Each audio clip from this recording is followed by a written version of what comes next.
E aí, galera? Já manda aquele like maroto, se inscreve no canal, ativa o sininho para não perder nenhum episódio e comenta aí o que você tá achando. Agora, bora pro vídeo. Tudo começa em um lugar no meio de uma cratera. Vários trabalhos eram feitos seguindo as ordens de alguém que supervisionava cada trabalho feito. No alto de um cume, alguém gritava alto ordenando os escravos a se moverem rapidamente. O protagonista dessa história também era um desses escravos. Enquanto carregava um tronco de árvore nas costas, ele pensa que essa nova vida era uma completa droga. Essa vida de escravidão era um tanto insuportável. Voltando um pouco no tempo, nós é mostrado o homem mais forte do mundo, campeão mundial aos 27 anos e líder invicto do MMA por 2 anos. Invicto, há 23 lutas seguidas com 0 derrotas em toda a sua carreira. Campeão peso pesado da maior liga de MMA do mundo, que havia se aposentado sem nenhuma derrota. O juiz anunciava a vitória do atleta Choi Yun-seok da Coreia do Sul. Esse lutador era o nosso protagonista até então. Mas assim que ele tinha se aposentado, uma reviravolta mudou a sua vida de cabeça para baixo. Todo o dinheiro que havia juntado para a aposentadoria tinha evaporado. Parece que trabalhou a vida toda para nada. Ele se lamentava por ter se esforçado tanto até agora, e acabar dessa forma era lastimável. Morreu solteiro, só lutou até morrer até então.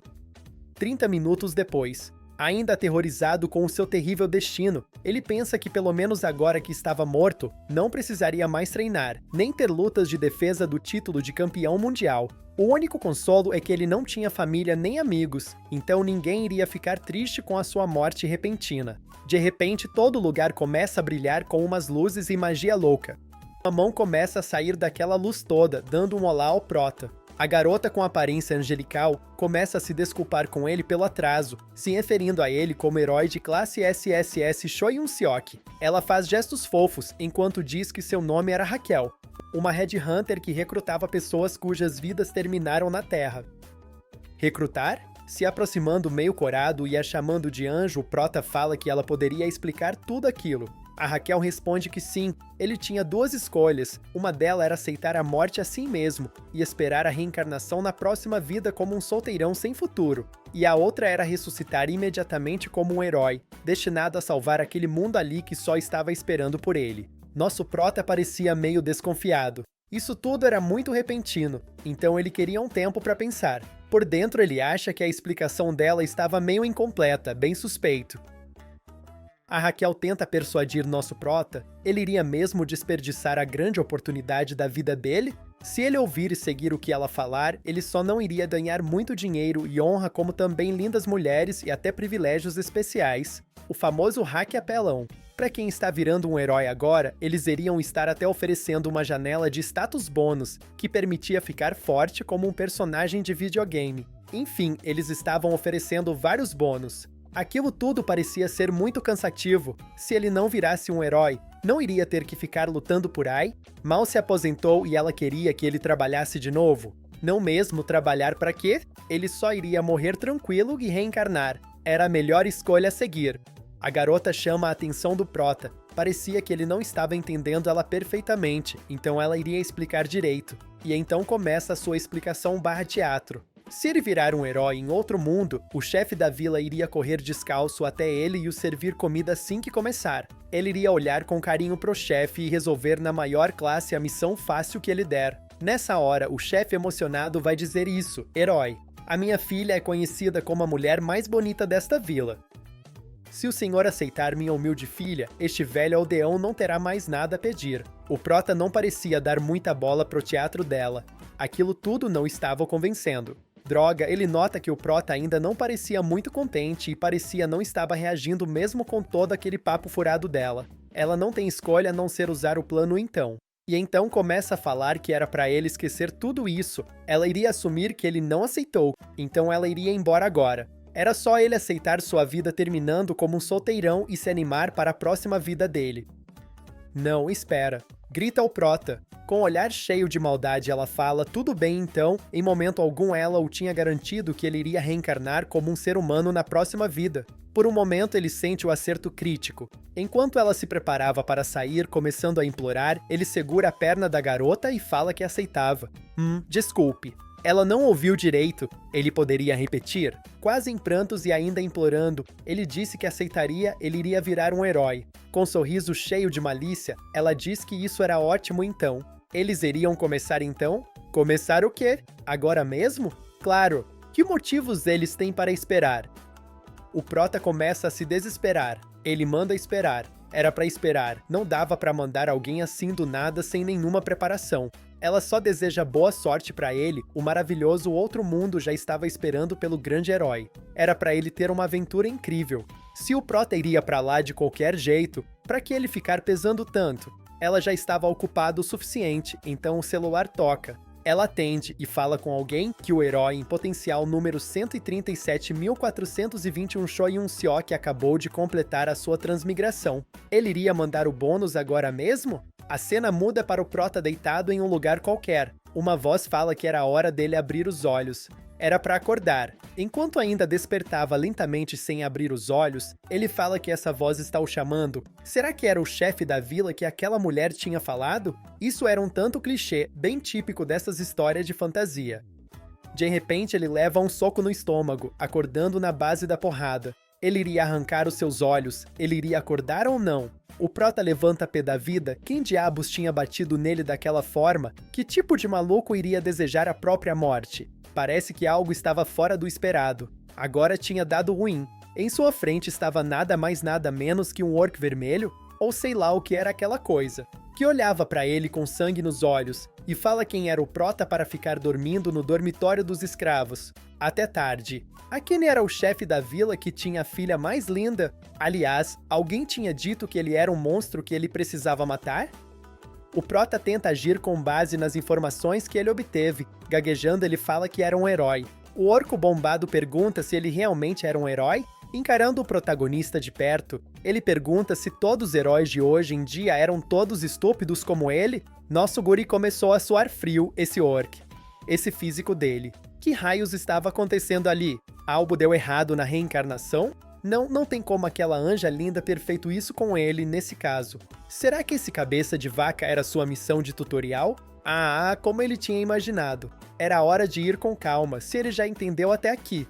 A próxima coisa que ele tinha que fazer como coreano era... Isso era agir agora. O cabeça de vaca perguntou o que ele havia acabado de dizer. O prota parte para cima dele com um chute cruzado. Enquanto grita para ele morrer, mostra o de tutorial com um olhar sério e cheio de confiança, ele fala que era isso. Tinha acertado. 3 rapaz, parece que nossa prota não levou a melhor nessa. O cabeça de vaca fala que ele não tinha acabado de se autodenominar um herói. Ele estava cansado de toda essa besteira. De onde saia tanto maluco? Droga, ele tinha parado seu ataque, e agora seu pé doía muito. O desgraçado era forte. Preparando um soco potente, o cabeça fala que agora ele, o autoproclamado herói, iria voltar a si depois de uma boa soneca. Deu ruim para o nosso prota, que apaga depois da pancada. Algumas horas depois, a cena corta para a prisão subterrânea, com o prota preso enquanto batia e gritava para eles, quem quer que seja eles, trazerem aquela cabeça de vaca novamente. Ele iria acertar as contas. Então a porta da cela se abre. Um goblin segurando uma enorme espada começa a entrar calmamente e pergunta quem era que estava fazendo todo aquele alvoroço. O protinha cai para trás assustado. Aquela era uma espada de verdade? O goblin coloca sua arma banhada de sangue logo à frente, como se estivesse dizendo, eu coloquei na mesa e mandou medir. Fala que se esse humano gritar mais uma vez ele iria o cozinhar inteiro numa sopa. Prota quase se borrando todo fala que ele iria ficar quieto e iria obedecer. Humano, estou de olho em você. Era pra ele ficar esperto. Sim, ele entendeu.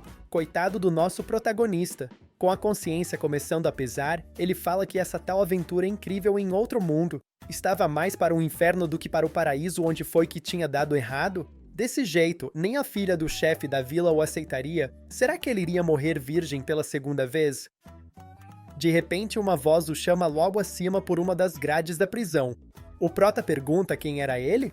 A voz fala que ele era um veterano que estava quase virando um herói.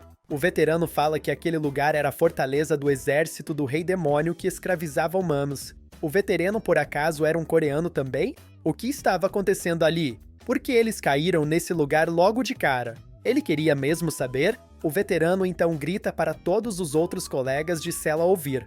Ó, autoproclamados heróis. Ainda estavam vivos? O verdadeiro herói que veio nos salvar chegou. Uma gritaria começa em cada cela. Me salve, eu sou um herói. Eu sou um herói. Me salve, por favor.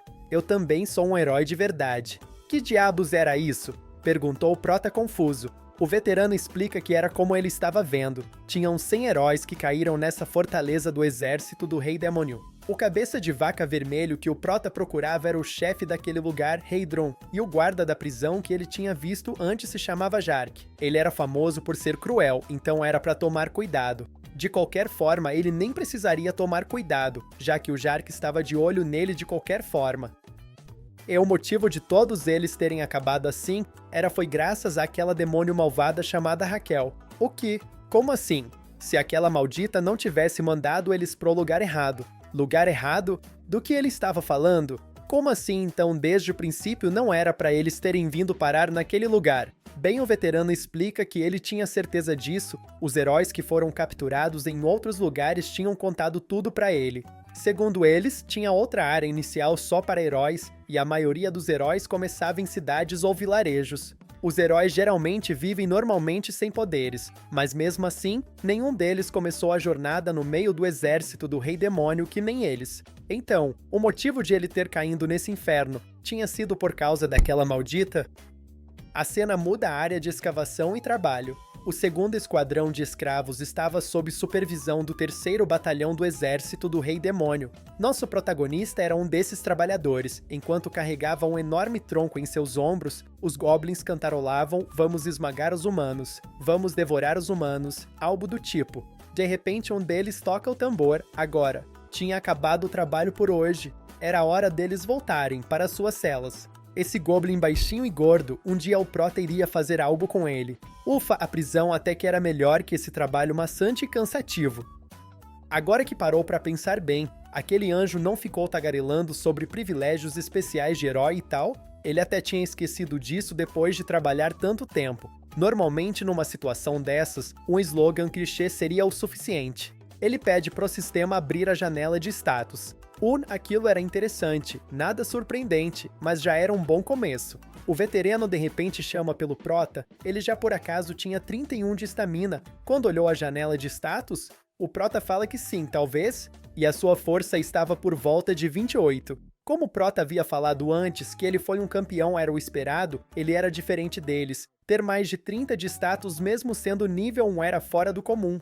O Prota tapa os ouvidos, enquanto o veterano começa a tagarela falando que eles sairiam daquele lugar quando o Prota virasse um herói de verdade. A maioria dos prisioneiros só tinham habilidade de picareta até agora. O caso do Prota era muito raro, murmurava o veterano não o deixando em paz. Mesmo assim, ele ainda era só um nível 1, como é que ele iria fugir? Finalmente aquele cara dormiu. Agora era a hora de checar de novo só pra garantir. Tem 2 lugares que parecem promissores no momento. A mana que dá força sobre-humana, e esses pontos de herói misteriosos. Até aqueles heróis falsos não sabem sobre esses pontos de herói. Ninguém nunca conseguiu pontos para começar. De repente o lugar começa a brilhar, que luz era aquela? Parecia familiar. O quê? A Raquel surge agora diante do Prota. Ela fala que fazia tempo desde a última vez que se viram. Que tal ela dar umas dicas para ele? Sobre os pontos de herói.